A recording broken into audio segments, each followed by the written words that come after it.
traditional banks have an obligation. They have a regulatory obligation, right? And they do have clients that they have to serve. So it's very important for them to ensure there is no disruption to the existing services that they provide. Said before, it is fair for a bank or an FI that runs an established business to be risk averse, but at the same time they also want to innovate and modernize, right? So what our stack, right, our platform solves for a complete overall of the banking experience that is offered by a bank to their customers.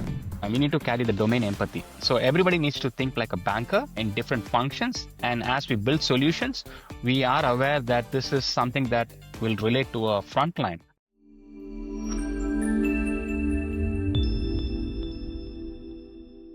Hi everyone, and welcome back to Control Shifter, a podcast by Smart Dev and Vercel AI featuring voices that take control and drive the shift. Today we're joined by someone who's been in the trenches of digital banking for over 2 decades, from leading product team at Standard Chartered and SC Venture to now building something from the ground up. Welcome Muthiah, head of product at audax. And if you haven't heard of audax yet, you will, because what they are building could very well change how traditional financial institutions design, launch, and scale their digital banking. Thanks, Muthiah. Before we jump right in, anything you'd like to share with our audience? Hey, hi, Maddie. Thanks for this opportunity, and a very good morning to you and everybody at Smart Dev. You gave a context of the introduction. So, my name is Muthiah, and I've been with Standard Chartered for more than 2 decades, and I joined audax a couple of years ago as we spun off a separate entity. So the journey's been fun so far.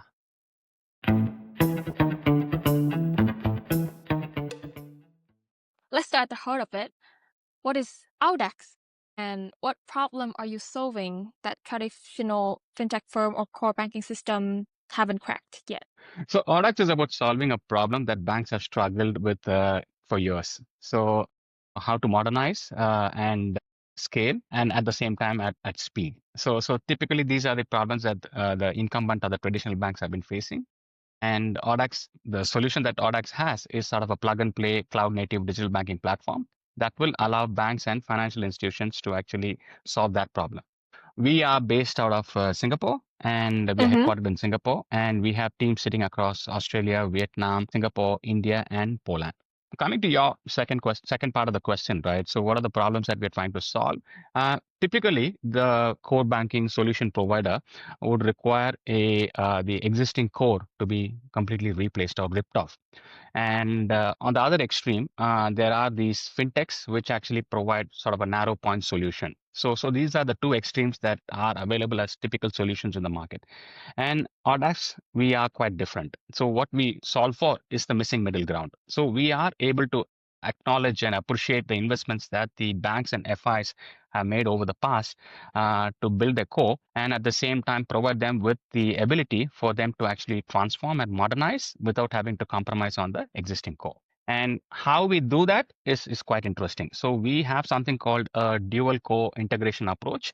What it means is that our stack can actually complement and sit alongside with the bank's existing core infrastructure and be able to integrate with the existing core infrastructure without having to disrupt it with less integration. So the banks are able to venture into new business models or launch new products using our product. And at the same time, they don't have to destabilize their operational stability or ensure that their regulatory obligations and the client commitments are intact.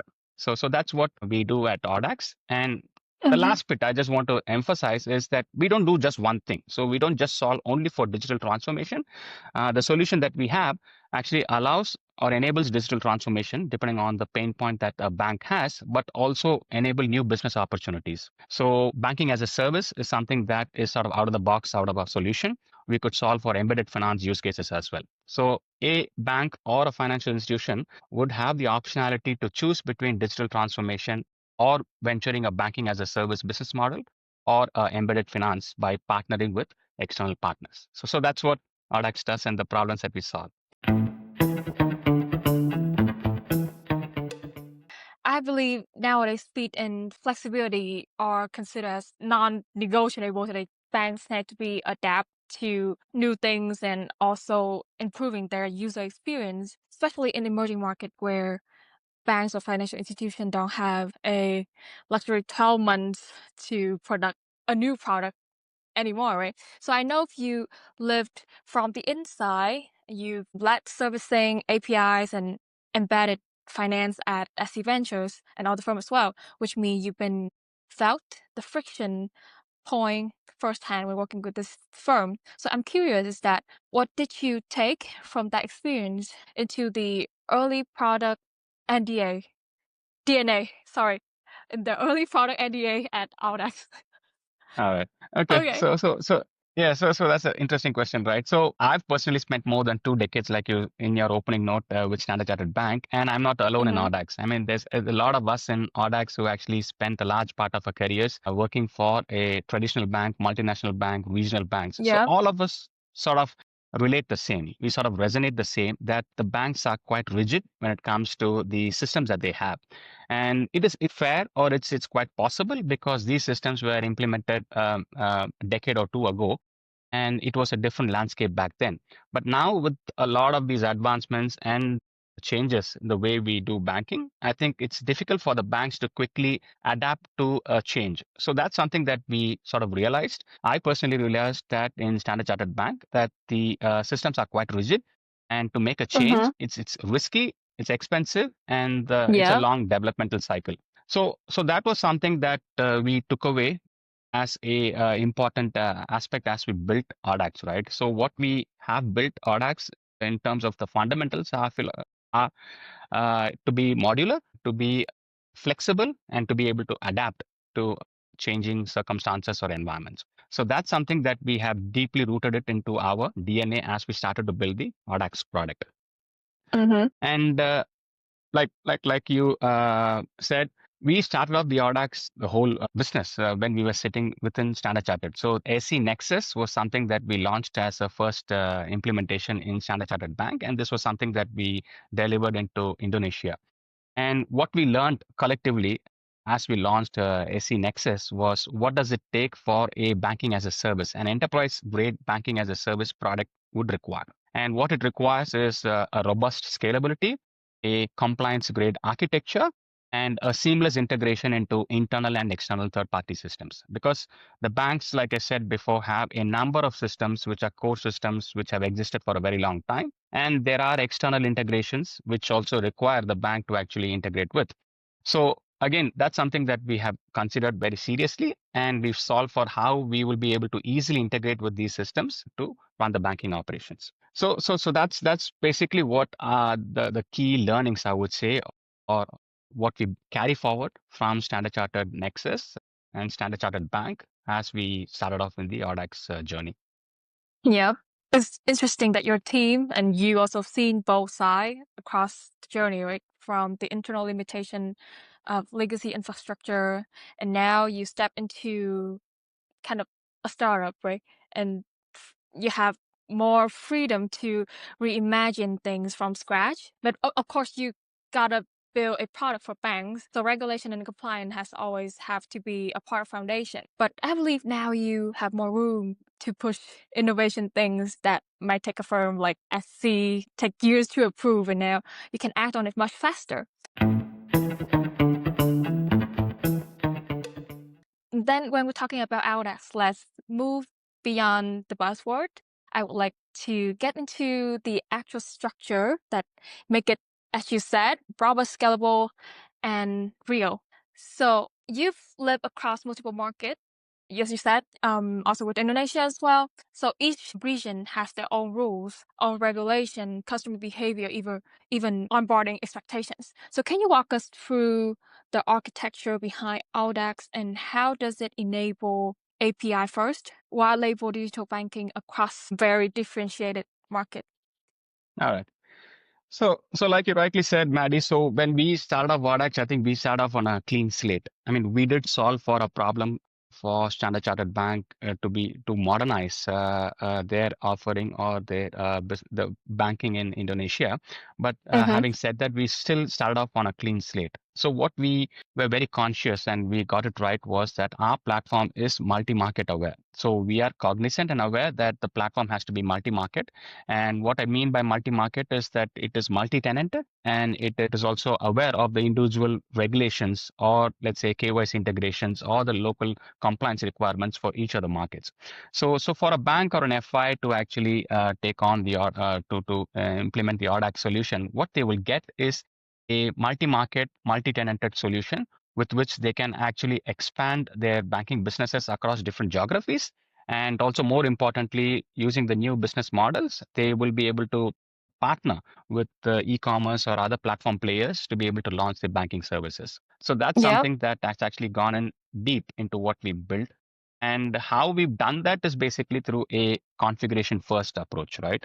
So we've seen in the past, I mean, a lot of us have realized and experienced it in the banks, and it's not common that things are hard coded in traditional banks. So what we've actually solved for and ensured is that configuration is across not just front end, but all the way from the front end to the business rules. So it could be a product manager, or it could be a IT operations, or it could be anybody within a banking system who would be able to access and make these changes to the configurations without necessarily having to sort of write new code and not necessarily even to know what's the under the hood in terms of the audax platform. So we've sort of abstracted that. We've created a configuration layer which a bank staff can actually interact with and be able to make changes to it and be able to launch new products or customize their existing products at speed. So that's something that we have really thought through, and this sort of complements our API first and the white label solution that we have.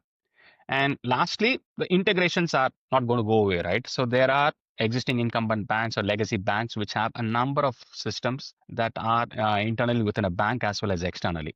So what we've also invested heavily is in terms of the smart adapter or a connector, if I may say, to be able to abstract the audax core and the bank core. But in the middle, there is a simple integration layer that actually integrates the audax platform with an external integration and is able to actually interact with the external systems and be able to provide a seamless experience. So the integration complexity is something that we have really addressed as part of our stack. Wow. I believe this audax product is not a one size fit all, but it's like a toolkit that can help legacy firm and banks move faster and let them build on the thing that they have, but make sure that it fits their market best and their operation best. And of course, do it fast. I actually talk to a lot of peers about that when things are get delivered so quickly, the first concern that come up is what usually get missed if thing is delivered too fast or seamless like that, what might be overlooked when speed becoming priority. So when customers starting modernizing their digital banking with Audax, what are the most common misconception or misunderstanding you see, especially when it comes to reimagining their banking experience? Okay. Yeah. So probably I'll see your question more like the friction points, right? Which the traditional or incumbent banks have, Mhm. and how do we solve for that in Audax? So the first one is the risk paralysis. So traditional banks have an obligation. They have a regulatory obligation, right? So they have a regulatory obligation and they do have clients that they have to serve. So it's very important for them to ensure there is no disruption to the existing services that they provide. So that's sort of foremost for them when it comes to ensuring stability of the platform.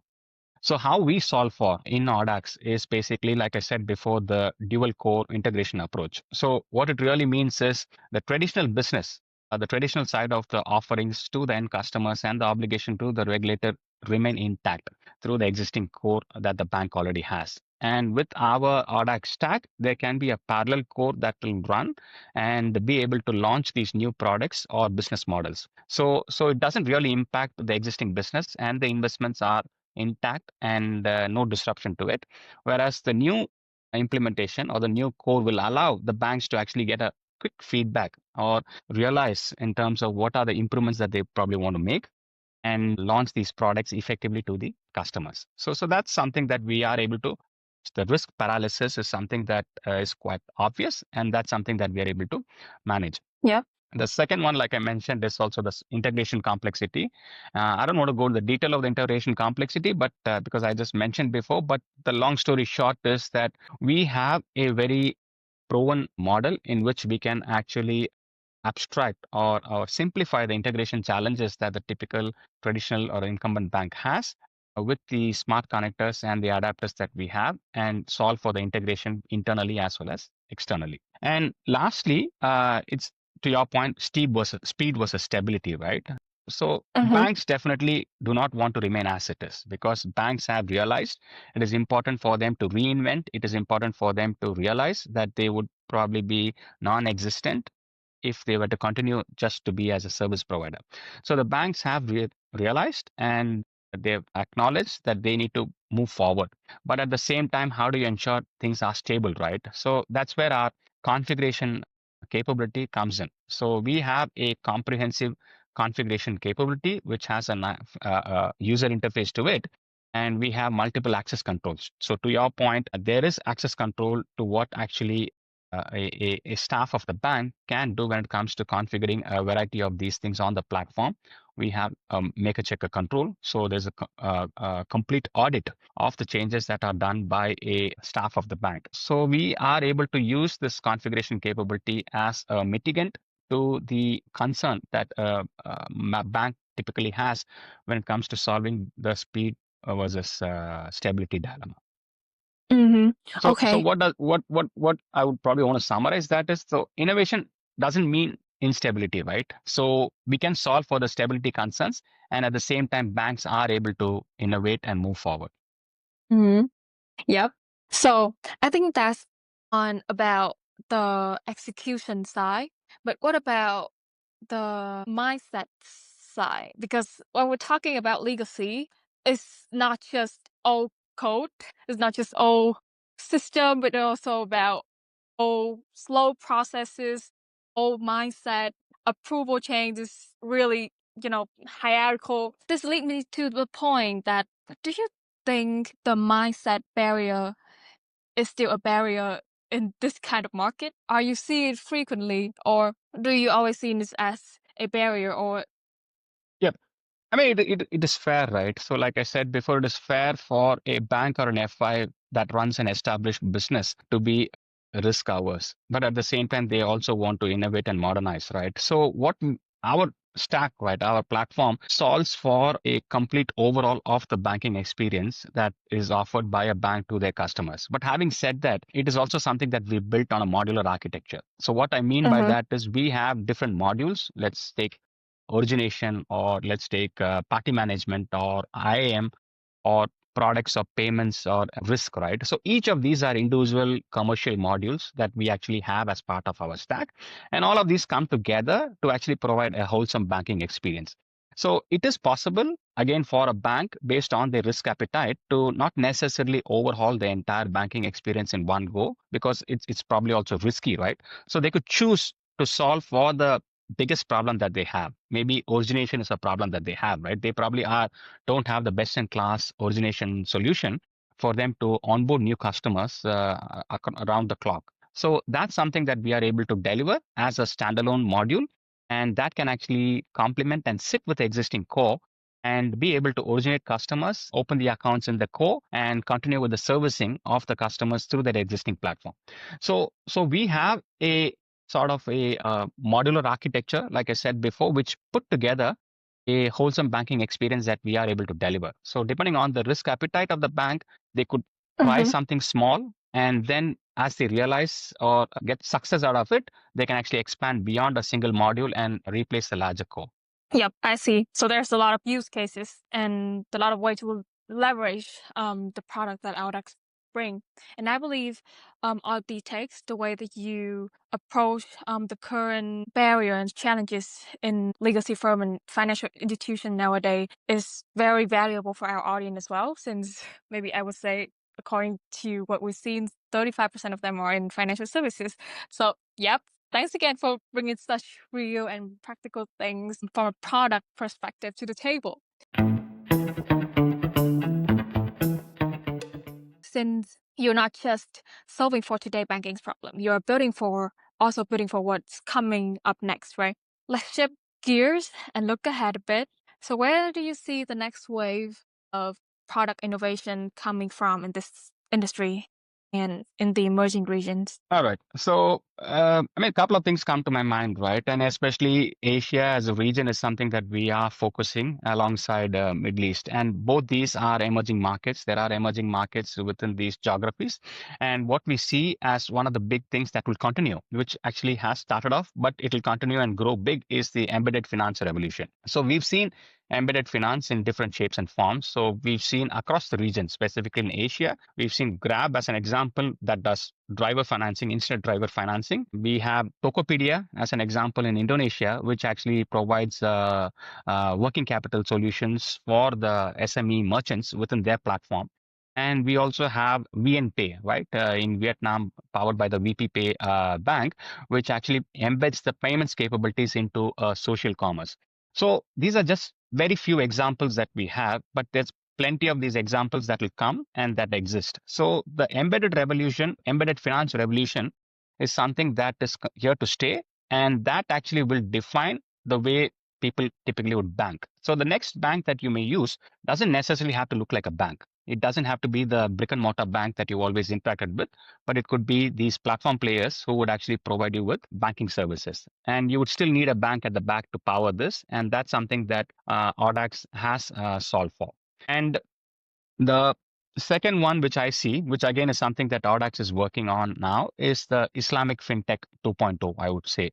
So Asia is the largest when it comes to Islamic finance. The market share in terms of Islamic finance, more than 75% of the global market sits in Asia, right? So it's a $3 trillion economy. So what we have or what we see in that space is basically the digital sukuk investments. We actually see the Marhaba financing in Malaysia, and we also see Takaful services. So these are just examples of what the Islamic finance market looks like. And that's a huge opportunity, I think, as we go forward as our next opportunity in this space. And lastly, the platform evolution, right? So banks, like I said before, have come to realization that they just can't continue to be a service provider. I mean, they Yeah. will diminish in terms of the impact and the market share if they were to continue doing that. So what they have done is they have reinvented. So the banks have realized they have to reinvent themselves and be able to actually provide be part of the larger ecosystem, enable ecosystem. So they are able to still stay relevant and solve for banking needs that end customer has. So we do see examples like UOB Tomorrow. So there is a lifestyle app that UOB Tomorrow has launched. There is the SME ecosystem that Indonesia Bank BRI is actually doing. And in Vietnam, we have the VP Pay bank that actually is actively encouraging the payments and the social media integrations. So these, Maddie, I would think are probably two or three of what probably will define the product innovation as we go forward. Mm, I see. Very exciting, to be honest. And yeah, and on our side, I think we are seeing the same as well, but not Indonesia, but in UAE and Saudi Arabia. Yeah, we were surprised to see how the client are very open to innovation. They're very open to new idea, and they are very ready to invest. And I would say the government in the Middle East region are very support to move fast. So when you're talking about Islamic fintech, this really resonated for us at some point. So you've been in Singapore, worked with Singapore market for a long time already. So do you see any difference about their innovation culture when we compare between Singapore and the emerging market like Indonesia, Malaysia, Vietnam? Just curious. I think it's a fair question, right? So the whole transformation or the product innovation space that we're seeing is just not because the banks have realized and reinventing themselves, or it's not just because customers have become more demanding, especially after COVID, because research says, right? I mean, pre-COVID in 2017, there was about 52, 53% of digital adoption. And 2021, it jumped to about 88%. So it's about 35% jump in like less than 4 years. So the customers are becoming more demanding. So what was hygiene back then? What was actually a convenience back then is now a hygiene. So the banks are being pushed when it comes to the expectations of end customers as to what they want out of their banking products. But more importantly, it's about the regulatory landscape, right? So what is important is there is an active encouragement by the regulators when it comes to innovation. So we've seen that in the form of UPI payments in India. So UPI payments in India have grown really big, and now they are at a point where they go cross border. So you see UPI payments from Singapore into India, Sri Lanka into India. So that's something that we are seeing. To your point, Singapore has been an active advocate of innovation. So it's sort of an innovation hub, right? So there is a sandbox that actually the Singapore regulator has actually opened up for fintechs to be able to play around with, work with, and then launch new products. And it also solves for the SME use cases. And Hong Kong has also been an active contributor or probably leading the way when it comes to the Asian market in terms of defining or enabling innovation to move forward. So these, I would say, are precedents for what is coming in the other regions. So it's not to say that the other regions are slow, but each of the markets have their own limitations and constraints, right? They don't operate exactly the same way Singapore or Hong Kong does. But definitely, if you take example of India, it can demonstrate even in a very large economy like India how regulator can play a very active role. So these sort of set up how regulators across the region are actually thinking and want to actually move forward to enable more innovation and improve the banking experiences. Yep. Insightful. Okay.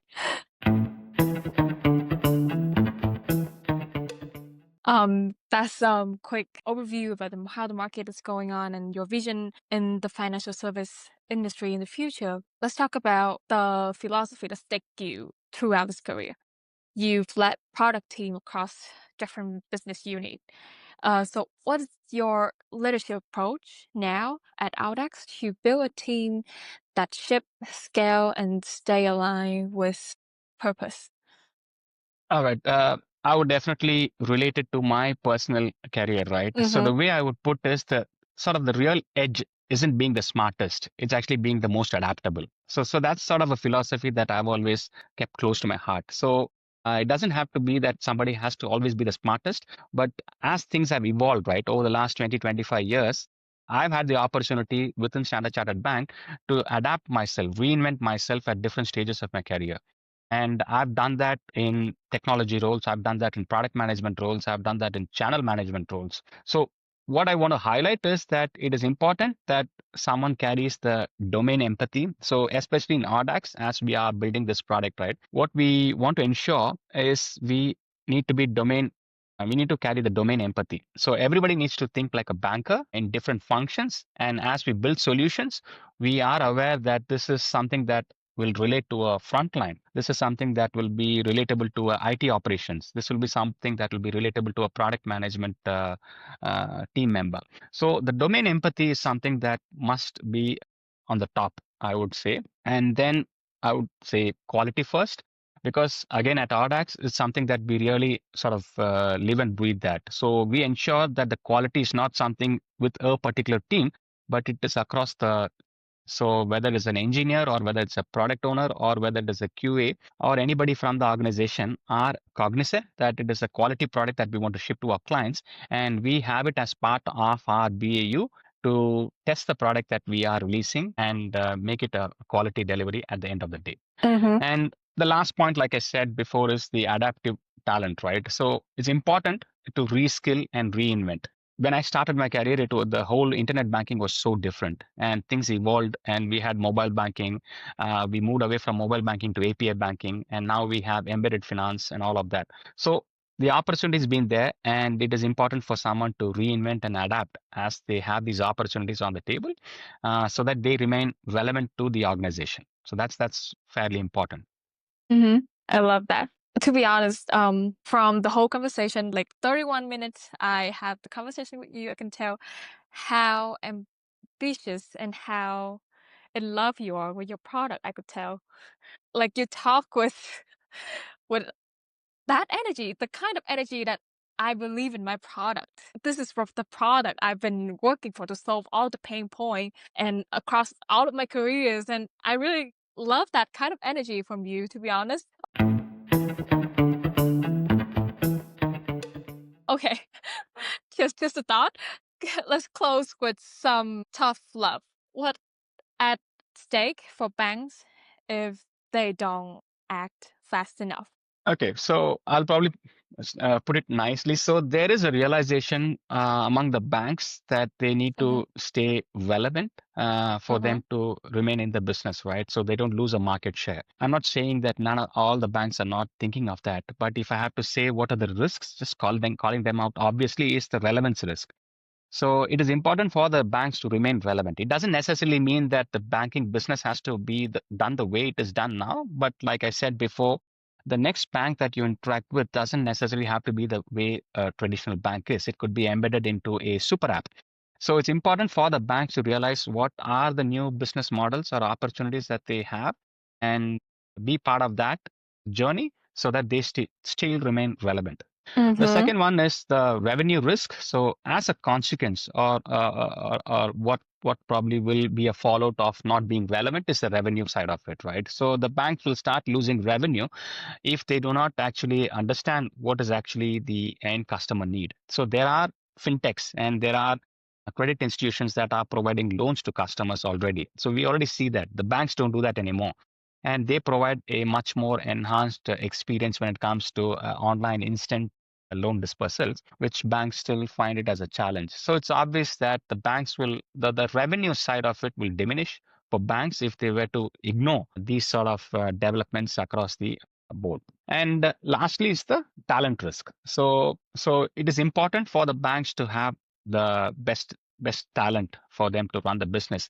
But let's say the banks tend to remain or appear to be less relevant and the opportunities are diminishing, it is quite possible for the best and the brightest minds to leave the banks and move to something that is more challenging for them. So it's important for the banks to realize that talent risk is a huge risk and it's something that will deteriorate over time if not addressed. So it's important for the banks to provide the right opportunities for the talent and the brightest minds so they still remain and have a good talent that they can tap on. I see. I mean, you just hit something really powerful here because when we're talking about implementing new solution, most of the conversation I think that they expect a certain ROI metrics, a new revenue stream from that, from as you said, isn't just about revenue conversion anymore, but it's all about relevance, talent, staying in the game when new player are entering with speed and lots of better products, and we need to stay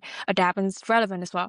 So yeah, I believe it's all that, and thank you so much. That was such a insightful conversation, very deep, practical, and full of lessons for anyone building in the financial space. And before we wrap, is there any final message you would like to leave for our audience?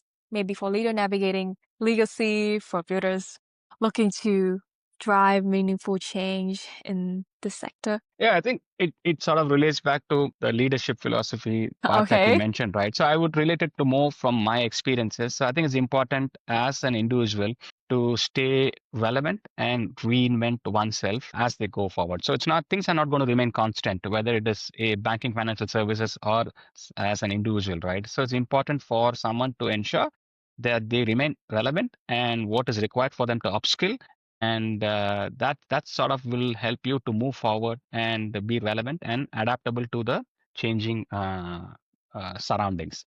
So I think that's something not just for an individual, even for an organization. I think that's something that can be resonated. So I think I would Yeah.